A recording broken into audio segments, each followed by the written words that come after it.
Welcome to this DeBacco University video. Here we're going to be looking at cannabis seed selection options, comparing and giving some of the pros and cons to the dioecious seeds, where you're 50-50 male to female, or choosing feminized seeds.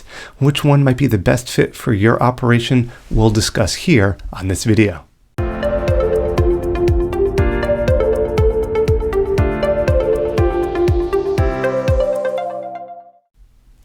All right, well, looking at our cannabis seed selection options, as I mentioned, dioecious or feminized seed, which one would you choose?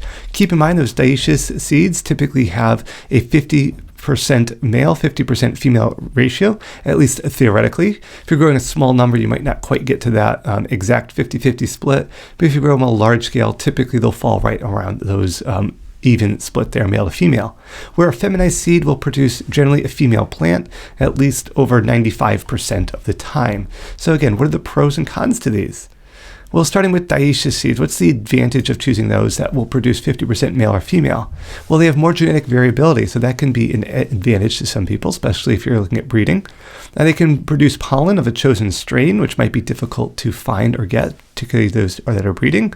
And they can offer more varieties to select from, because not all strains or types have been brought into the feminized seed option there. So you want to consider those as advantages of using dioecious seeds. However, there are some disadvantages of using dioecious seeds in the sense that male plants will need to be removed if you're not breeding, and that's going to take labor and time. Plants will have to be cared for that may not produce a valuable yield, I should say. We're looking at those cannabinoid contents from those female flowers. And you'll have to purchase more seeds than you need because you have to expect this culling process to occur.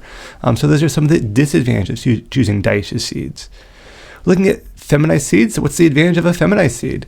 Well, vastly reduce the time spent culling out male plants. Doesn't necessarily completely eliminate it, but vastly reduces it. If it's 95%, it means 5 out of every 100 will need to be culled out. If it's 99%, that means 1 out of every 100 will have to be culled out. Much more advantageous there. You can purchase seed number can be more closely matched to the total plant number. If you're looking at growing 100 plants, you don't have to purchase 200 seeds. You can look at producing maybe just over that number there.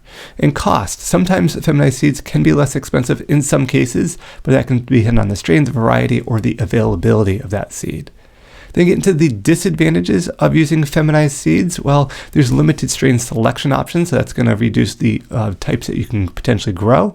You cannot use the seeds if you're a breeder because you're only going to ideally get female plants. A potential negative impact on chemical profile, at least that's thought of, even though that necessarily hasn't been always proven out. And I said cost here is a potential disadvantage in the sense that they could be more expensive in some cases. But as mentioned earlier, that could be based on availability or a particular strain or type that you're trying to grow.